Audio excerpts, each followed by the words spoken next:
কেমন লাগলো? কোথায় এসছিস? এবারে কোথায় যাবি? টয় ট্রেন, ঝিক ঝিক। দুদিন জার্নির পরে অবশেষে পৌঁছালাম সিমলাতে প্রথমবার। Hi friends, welcome back to my profile Lipika Guru Thakurta এবং লিপিস কিষান ইউটিউব চ্যানেলের সকল বন্ধুকে আমাদের হিমাচল সফরের ব্লগ দেখার জন্য স্বাগত জানাচ্ছি।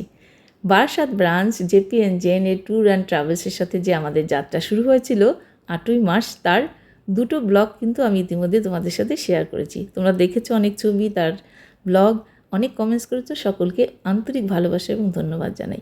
আজকে পার্ট 3 থাকবে এবং পার্ট 3তে আমরা হিমাচলের সিমলাতে এসে পৌঁছালাম। তো সিমলাতে কোন হোটেলে ছিলাম? হ্যাঁ, হোটেল ছিল হিলডেন।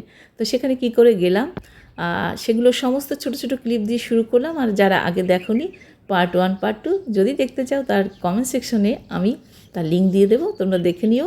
আর একটু আগে থেকে শুরু করলাম ব্লগটা, তাহলে তোমাদের বুঝতে সুবিধা হবে। তো চলো আজকের ব্লগ দেখে নিই। পার্ট 3 সিমলায় আমরা কিভাবে পৌঁছে গেলাম আর যে হোটেলে ছিলাম হিলডেন, তার অ্যাটমসফিয়ার কেমন ছিল।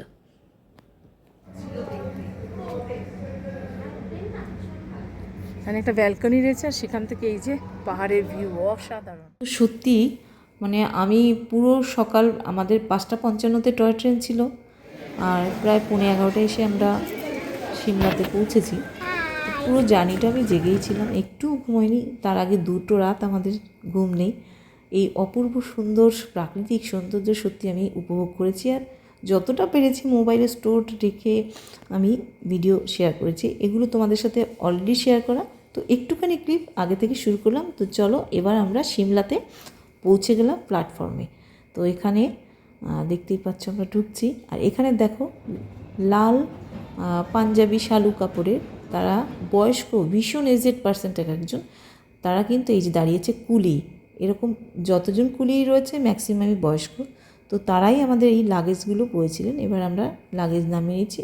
তো প্রত্যেকের লাগেজই তাদের কাছে দিয়েছিলাম, মাত্র একটা দুটো পিঠে ব্যাগ যেগুলো বা হাতে, সেগুলো নিয়ে আমরা উঠছিলাম। তো সেটাই আমাদের ভীষণ কষ্ট হচ্ছিল উঠতে। অবশেষে আমরা এসে পৌঁছালাম কোথায় কোথায় সিমলা। এই যে সিমলা রেল স্টেশন, আমরা টয় ট্রেন করে এসেছি। এই যে হচ্ছে প্ল্যাটফর্ম, সব সামনে যাচ্ছে। দুদিন জার্নির পরে অবশেষে পৌঁছালাম সিমলাতে প্রথমবার। এতটা টায়ার্ড ছিলাম যে অত বয়স্ক পার্সনের কাছে লাগেজ দেবো, খারাপ লাগছিল, কিন্তু দিয়ে আমরা ভীষণ উপকৃত হয়েছি। কারণ এই যে জার্নিটা, 2দিন জার্নি করার পরে এই যে উঁচুতে উঠতে হওয়াটা, এই প্ল্যাটফর্ম থেকে যে আমরা রাস্তাটায় উঠলাম যেখানে আমাদের গাড়ি এসে দাঁড়াচ্ছিল, সেইখানটা যেতে গিয়ে এমনি একটা ছোট্ট হাতে ব্যাগ, পিঠে ব্যাগ, এইটুকু নিয়ে যেতে আমাদের দম আটকে যাচ্ছিল। আর ভাবছিলাম যে এই বয়স্ক মানুষগুলো এক একজনে দুটো হাতে, মাথায়, পিঠে নিয়ে এই যে রাস্তাটা দেখছো, এখানে পাহাড়ের উপরে এই উঠছে, মানে খুব বেশি রাস্তা নয়, কিন্তু তাছাড়া পাহাড়ের মানুষ ভীষণ পরিশ্রমী হয়, উঠছে সেটা এটা তো আমরা জানি। আর তাদের লাইফস্টাইল, খাওয়া দাওয়া সব কিছুই আলাদা। এই দেখো সিমলা স্টেশন। আর এখানে সমস্ত ট্যুরিস্ট, যারা ম্যাক্সিমাম তো ট্যুরিস্টই এসে তাদের লাগেজ নিয়ে দাঁড়াচ্ছে আর যার যার গাড়িতে তারা উঠে যাচ্ছে পার্কিং করা। আর আমাদের গাড়িটা যেহেতু আমাদের 12 জন আমরা একসাথে, অনেকটা বড় গাড়ি পাঠিয়েছিল, তো একটু আরও উপরের দিকে। তো আমরা সেই গাড়ি যেখানে একটু রাস্তার উপরে একটু দূরে গিয়ে দাঁড়িয়েছিল, সেখানে আমরা যাওয়ার জন্য সবাই একসাথে হলাম। আর আরেকটা ভিডিও যেটা আমি করেছিলাম এই বয়স্ক কুলিদের নিয়ে, যেটা একটু করতে খারাপই লাগছিল, তো সেটা হচ্ছে এই যে লাগেজ নিয়ে, এই যে আমাদের 12 জনের, আমার নিজেরই মানে 5টা লাগেজ, তার মধ্যে 2টো ছোটো ব্যাগ, 3টে বড় লাগেজ। তো এই প্রত্যেকেরই 12 জনের কম করে 2টোই আছে ভারী লাগেজ। তো এই লাগেজ নেওয়ার জন্য, বওয়ার জন্য তারা নিজেদের মধ্যে রীতিমতো মারপিট শুরু করেছে। সেই ভিডিওর একটুখানি আমি তুলে রেখেছি, কিন্তু খুঁজে পেলাম না, তাহলে তোমাদের সাথে তাদেরকে আর একটু ভালো করে দেখাতে পারতাম যে তারা কতটা পরিশ্রমী বা তাদের আর্থিক অবস্থাটা কোথায়, যে এই বয়সে ম্যাক্সিমাম প্রায় 60 ঊর্ধ্ব, তার নিচে নয়, ধরে নিলাম 50। তো তারা সরি এই কাজটা করার জন্য রীতিমতো মারপিট শুরু করেছে ওই স্টেশনের মধ্যে। তো সেটাও দেখে এটাই মনে হলো যে কাজ যদি থাকতো পাহাড়ের মানুষদের, তাহলে এই বয়সে এসে, যতই হোক বয়সটা তো অনেকটাই, যতই তারা ফিট থাকুক যাই থাকুক, পরিশ্রম তো হয় এই কাজটা করতে, তারপরে পাহাড়ের রাস্তা। তো যাই হোক, এবার আমরা গাড়ি খুঁজে পেয়েছি, গাড়িতে উঠে যাই, তারপরে জার্নিটা দেখতে থাকো। তো যাই হোক, আমাদের যাত্রা শুরু হলো। আর যে আমাদের চালিয়ে নিয়ে যাচ্ছেন গাড়িটি, তার সাথেও প্রথম দিন তো আর কথা হয়নি, 2-1 দিনেও নয়, পরের দিকে একই লোকের গাড়িতে আমরা পুরো সিমলা মানালি কিন্তু ট্যুরটা করেছি, মানে সফরটা করেছি ওনার গাড়িতে। একই ড্রাইভার ছিলেন, তিনিও ভীষণ ভালো ছিলেন। তার সাথে পরে আমার প্রচুর গল্প হয়েছে, তাদের লাইফস্টাইল, খাওয়া দাওয়া, কোথায় থাকি কী না, অনেক খুঁটিনাটি। যখন অনেকে ঘুরছে তখন আমি ওর সাথে বসে গল্প করতাম। এখন ভিডিও এডিট করতে করতে মনে হচ্ছে যে ইস, তার কিছু ভিডিও কেন তুলে রাখলাম না, তোমাদের সাথে তাকেও পরিচয় করিয়ে দিতে পারতাম। তো তোমরা, আর পাহাড়ের মানুষ এত ভালো হয় সেটা এই ব্লগেই তোমরা, আমি হোটেলে পৌঁছে গিয়ে যখন ওই হোটেলের আশেপাশে, কারণ হোটেলটা আমার মনে হচ্ছে মানালির থেকেও আমরা যেখানে ছিলাম সিমলাটা আমার কাছে বেশি উঁচু লাগছিল। জানি না এর দৈর্ঘ্য প্রস্থ এসব নিয়ে আমার কোনো আইডিয়া নেই, বলতেও পারবো না। তো মনে হচ্ছিল যে বেশি উঁচুতে। আর ওই হোটেলটায়, হোটেল হিলডেনে, আশেপাশের রাস্তাগুলো ভীষণই খাড়াই, একেবারে খাড়াই, আর নিচের দিকে আরও ছিল। তো সেটা আমি ঘুরে ঘুরে দেখছিলাম, তখন ওরা আমাকে বলছিল এখানে না, আরও নিচে নেমে যাও, ওদের ভাষায়, হিন্দিতেই বেশি বলে, যে সেখানে আরও ভালো ভিউ পাবে। ওরা তখন সিমেন্টের বস্তা, নিচের দিকে বাড়ি হচ্ছিল, কাঠ এসব বইছিল। তো ওরা ওইটাগুলো করতে করতেও আমাকে বলছিল। তখন আমি মানে ভাবছিলাম যে এরা কত মনের দিক থেকে ভালো হয়, যে পরিশ্রম করছে সেটা তাদের কাছে কোনো ম্যাটার নয়। আর আমাকে সরে যেতে বলছিল। যাই হোক, চলো, আমরা হোটেলে পৌঁছে গেছি, হোটেল হিলডেন। এবার ঘুরে তোমাদের দেখাই কেমন লাগলো, কোথায় এসেছিস? হ্যাঁ, আমি বলে দিচ্ছি, আর তোমরা লেখা দেখেই বুঝতে পারছো আমরা হোটেল হিলডেনে এসে পৌঁছলাম সিমলাতে। তো আমরা এখানে প্রবেশ করলাম, রিসেপশনে কিছুক্ষণ আমরা ওয়েট করলাম আমাদের রুমের চাবি নেওয়ার জন্য। আর আমাদের লাগেজগুলো ওখানেই, আমরা যেখানে দাঁড়িয়েছে গাড়িটা একটু উপরের দিকে, ওরাই নিজেরাই আমাদের লাগেজ বয়ে একেবারে রুমের সামনে সামনে পৌঁছে দিয়েছে।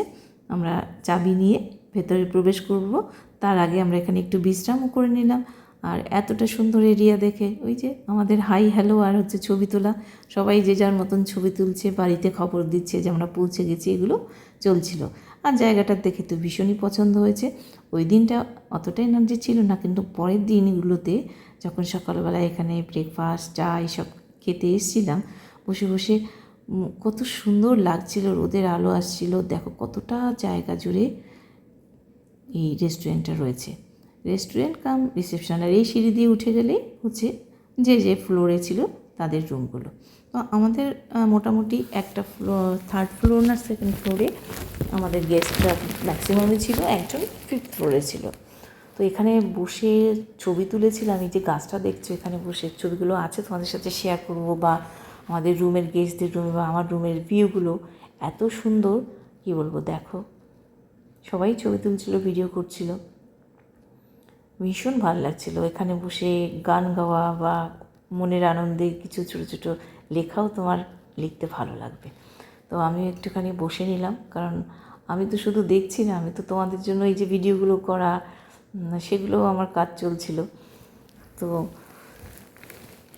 না করে রাখলে এই স্মৃতিগুলো শুধু আমার মনের আর চোখের আর মস্তিষ্কে রেখে দেওয়া, নয়তো এরকম সামনে চোখের সামনে মনে হচ্ছে যেন দেখছি, সেটা হতো না। তারপরে আমি একটুখানি এদিক ওদিক ঘুরে দেখছিলাম আশপাশটা, তারপরে কিছু ছবি তুলেছি, সেগুলো এখানে শেয়ার করলে প্রচুর বড় হয়ে যাবে ভিডিওটা, পরের দিকে যদি শেয়ার। চলো এবারে এই রিসেপশন এরিয়া থেকেই যাই, পাশে এই সিঁড়ি তোমরা আগেই দেখেছো, সেখানে উঠে এলাম।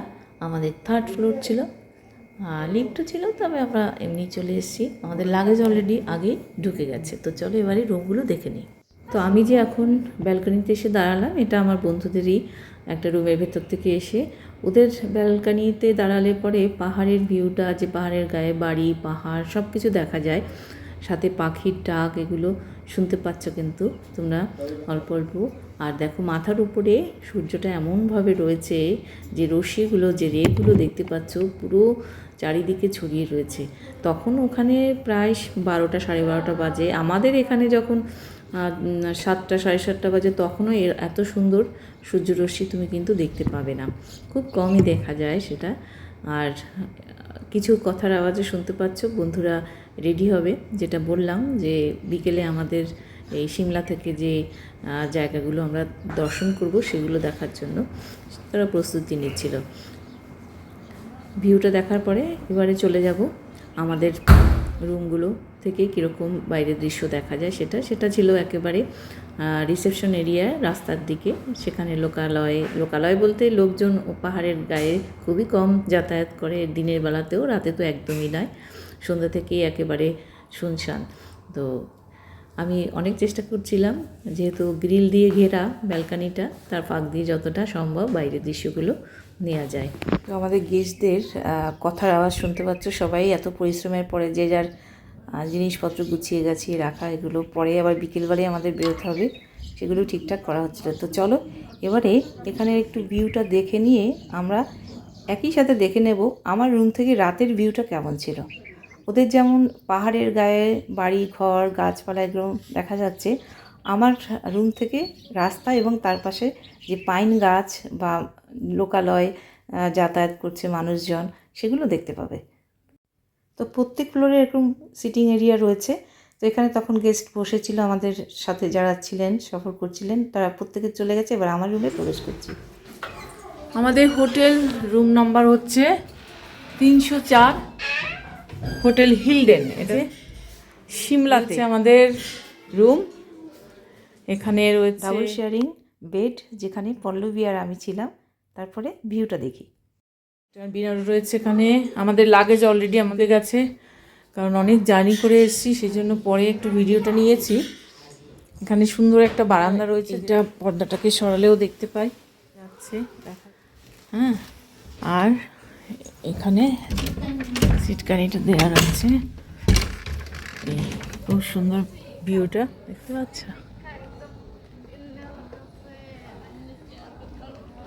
এই হচ্ছে নিচটা,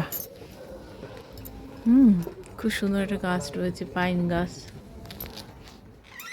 অনেক বড় লম্বা কাবাট রয়েছে, এখানে ব্ল্যাঙ্কেট দেওয়া রয়েছে।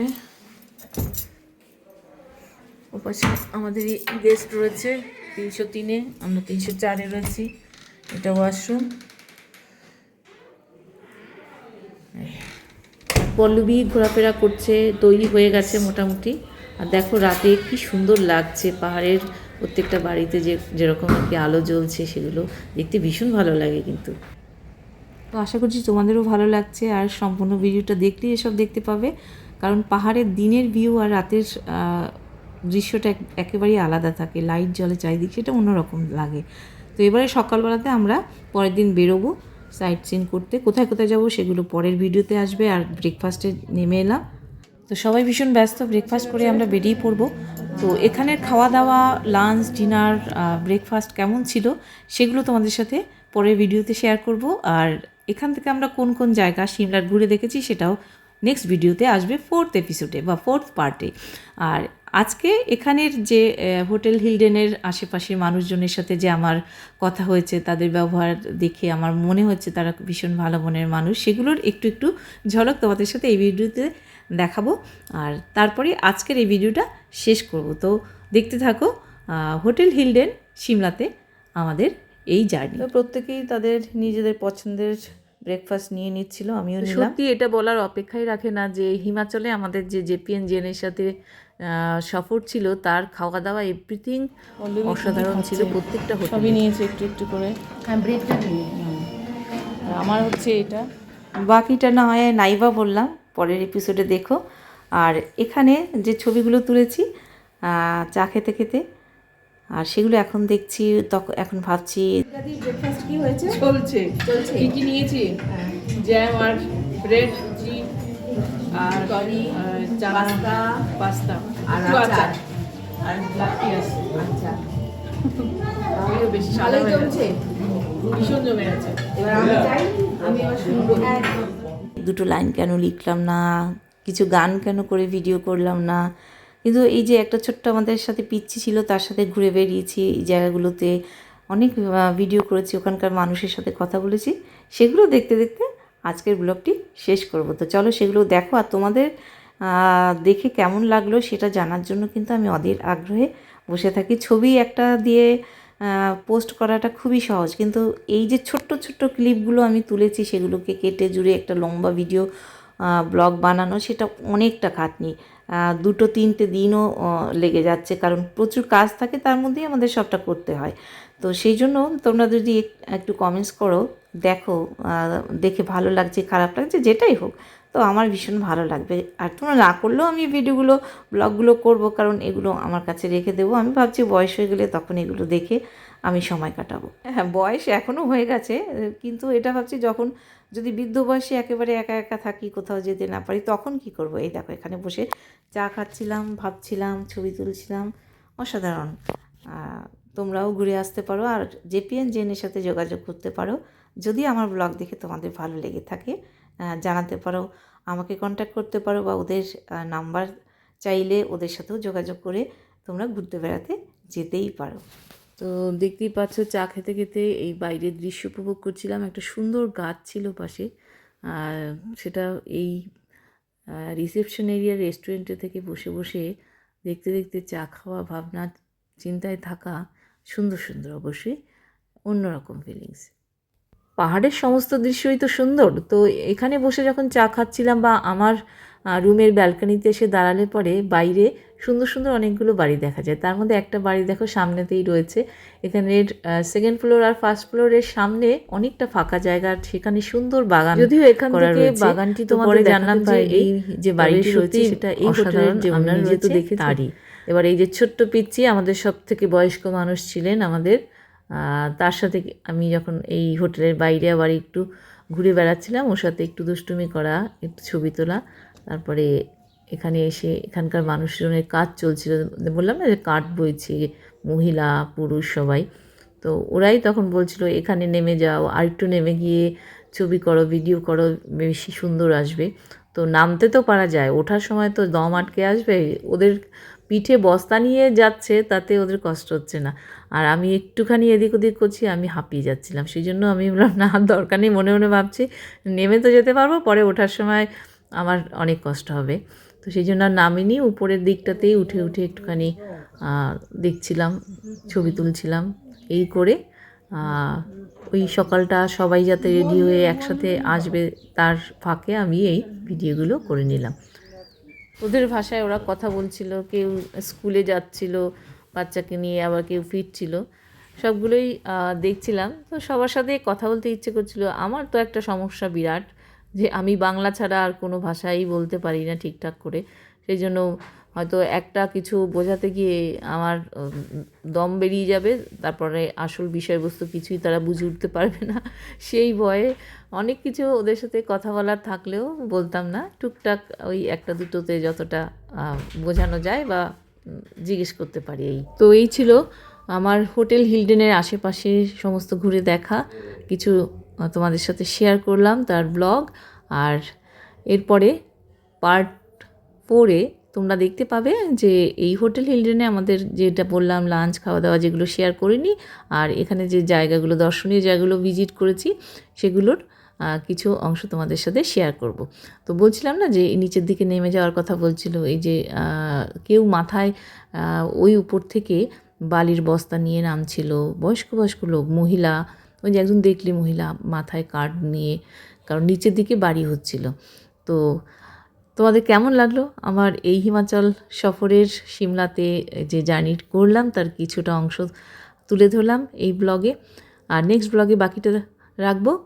আর ভালো লাগা খারাপ লাগা সবটাই বলতে পারো। হ্যাঁ, এটা তো বলবে অবশ্যই যে এত বড় ব্লগ কে দেখে রে ভাই। হ্যাঁ, নিশ্চয়ই কেউ দেখবে না, আর সেটা জানি। আর তোমাদের জন্য আমি চেষ্টা করব এগুলোর ছোট ছোট অংশ ভেঙে রিলস আকারে যদি দেখাতে পারি। তো কমেন্টসের অপেক্ষা কিন্তু অবশ্যই রইলাম। আর তোমরা যদি যোগাযোগ করো জেপি অ্যান্ড জেনের সাথে ট্যুর ট্রাভেলস যেটা বারাসাতে রয়েছে, কোথাও ঘুরতে বেড়াতে যাওয়ার, তার কোয়ারি কিছু থাকলে তার নাম্বার চাইতে পারো বা আমার সঙ্গেও কন্ট্যাক্ট করতে পারো। তো আজকের মতো টাটা বাই, ভালো থেকো সকলে, দেখা হচ্ছে নেক্সট ব্লগে হিমাচলের হোটেল হিলডেনের আরও কিছু অংশ নিয়ে।